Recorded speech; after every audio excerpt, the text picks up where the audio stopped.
இயேசுவின் நாமத்தில் வாழ்த்துக்கள். Greet you again in the mighty name of our Lord and Savior Jesus Christ. இன்றைக்கும் கூட லேவிய ராகமத்தில் 26ஆம் அதிகாரம் 12வது வசனத்தை படிக்கும்போது வார்த்தை இவ்விதமாய் என்னை உற்சாகப்படுத்துகிறது.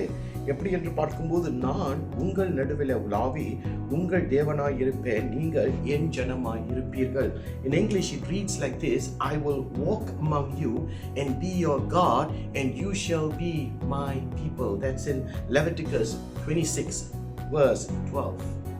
Imagine the God of the universe who tells his people, the very people who has rebelled, the very people who are disobedient, எந்த ஜனத்தை அவர்கள் எகிப்துல சிறையிருக்கப்பட்ட சூழ்நிலையிலிருந்து விடுதலையாக்கி அவர்களை அற்புதமாய் ஆச்சரியமாய் நடத்தி வந்தாரோ, அந்த தேவனுக்கு கீழ்ப்படியாமல் வாழ்ந்த ஜனங்களை பார்த்து அந்த ஜனங்கள் அப்படிப்பட்ட தேவனை புறக்கணிக்கிற ஒரு சூழ்நிலையில வந்தும் கூட என்னுடைய தேவன் ஒரு காரியத்தை சொல்லுகிறார்: நான் உங்கள் நடுவில் உலாவுவேன். And that's a very important thing, people, that God mingles in the midst of us.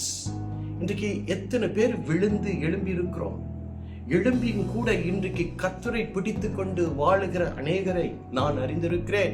ஆனால் கர்த்தர் எனக்கு அற்புதம் செய்து என்னை ஆசீர்வதித்தும் கூட இன்றைக்கும் பின்வாங்கி போகிற ஒரு கூட்டத்தையும் நாம் பார்க்கிறோம்.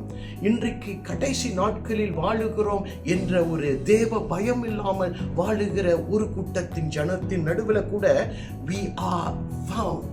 And I pray today that you must remember who this God is. அவர் இரக்கத்தின் தேவன், மனதுருக்கத்தின் தேவன், அவர் கிருபையின் தேவன் தான்.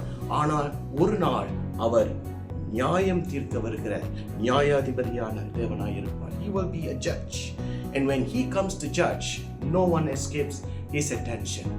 இன்றைக்கும் கூட this God wants to dwell in our midst.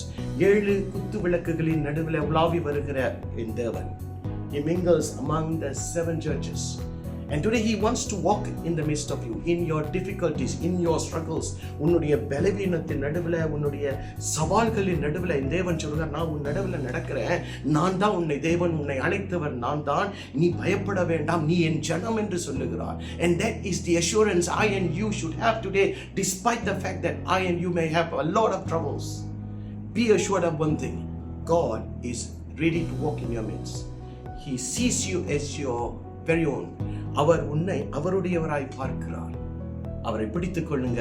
உங்கள் வாழ்க்கை வருகிற நாட்கள் வித்தியாசமாய் இருக்கும் என்று உறுதியாய் சொல்லுகிறேன். See you next week. Bye.